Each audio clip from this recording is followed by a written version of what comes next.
Aujourd'hui, j'ai une question d'une maman sur mon site qui me parle de son enfant qui a un peu de difficulté avec l'écriture et elle me partage ses questions, notamment une sur les félicitations. Est-ce qu'on doit ou non féliciter son enfant?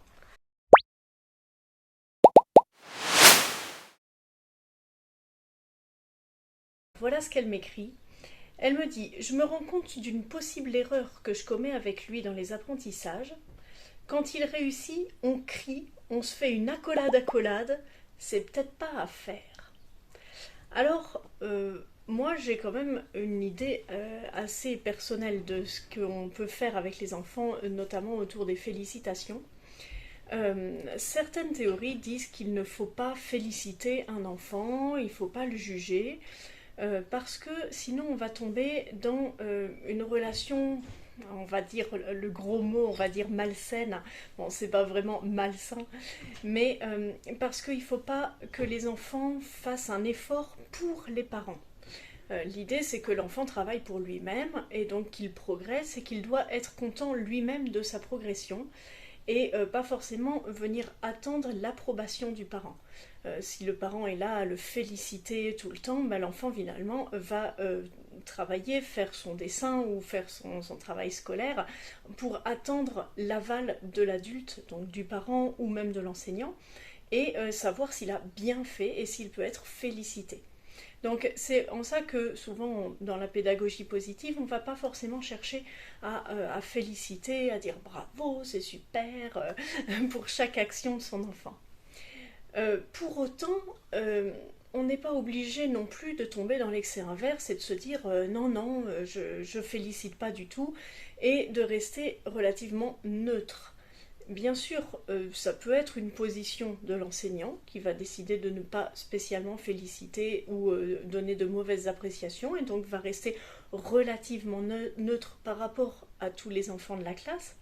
Mais en tant que parent, c'est super difficile de rester neutre, on va dire, quand ton enfant fait quelque chose et vient t'apporter un dessin. C'est quand même difficile de dire oui, alors je vois ceci, je vois cela.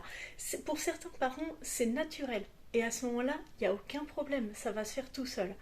Pour d'autres parents, et j'en fais partie, on va avoir tendance à féliciter quand même notre enfant, à dire ouais, il est chouette ton dessin, ou ouais, dis donc, je vois que tu as bien réussi. Et c'est pas un problème non plus, d'accord? Faut vraiment arrêter de se mettre des barrières en disant oui, mais il faut faire comme ceci ou il faut faire comme cela. Si la félicitation, elle vient du fond du cœur, et ben c'est parfait, il faut qu'elle y reste. Après, dans ce que tu me dis là, il y a on crie, on se fait une accolade. Voilà, ça a l'air hyper dynamique comme félicitation.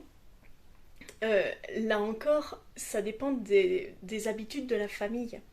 Si dans la famille, on a tendance à ouais, crier, ouais, c'est super, à chaque fois qu'il y a un petit truc joyeux, il n'y a aucun problème. À ce moment-là, quand ton enfant a écrit un mot et que waouh, c'est sur les lignes, c'est plus appliqué et il a mieux réussi que la fois d'avant, et ben pas de souci, il y aura des bravos, ouais, super génial et accolade. Et en fait, ça sera normal pour ton enfant parce que c'est ce qu'il vit aussi. Et si à chaque fois que tu as fait un super plat de pâtes, tu es pareil, ouais, elles sont super bonnes mes pâtes, ben, c'est génial, il n'y a aucun problème. À ce moment-là, c'est dans la dynamique familiale. Par contre, si chez toi, ben, c'est plutôt sans grande explosion d'émotions, si tout d'un coup, juste parce que ton enfant a fait un effort sur son écriture ou que là il a un peu mieux réussi, c'est tout de suite la super méga fête, alors que pour des choses qu'il sait déjà faire, par exemple, il n'y aura pas cette explosion d'émotions. À ce moment-là, attention, là il faudra un peu baisser, enfin faire en sorte que les félicitations soient toujours à peu près au même niveau, on va dire, et qu'elles le soient dans tous les domaines. C'est pas parce que l'enfant a plus de difficultés en écriture, par exemple, qu'il faudra spécialement le féliciter pour l'écriture. Sinon, il risque de se dire mais qu'en fait l'écriture c'est vraiment super dur et qu'il a besoin de beaucoup d'encouragement et de félicitations parce que c'est vraiment quelque chose qui doit lui peser beaucoup, qui est vraiment difficile. Et en fait, ça risque de lui donner une mauvaise image de l'écriture. Donc, alors que c'est tout le contraire qu'on veut donner dans les félicitations. Donc voilà, c'est vraiment quelque chose où il faut faire attention. Je veux dire, si c'est dans la dynamique familiale, tu continues comme ça, il n'y a aucun problème. Si tu sens que c'est exagéré par rapport à ce qu'il fait d'habitude, ou qu'il n'a des félicitations que quand il fait de l'écriture, alors qu'il n'en a pas quand il fait du sport par exemple, ou quand il fait de la cuisine, là il va falloir peut-être rétablir un petit peu pour que les félicitations voilà, soit elles font partie de l'ambiance, soit elles font pas partie de l'ambiance, mais il ne faut pas qu'il y ait de trop grand décalage. Voilà, ça c'est ma vision propre. Bien sûr, si tu as un autre avis, laisse-le moi dans les commentaires sous la vidéo. C'est toujours bon de pouvoir confronter des idées, des avis et de pouvoir enrichir le débat.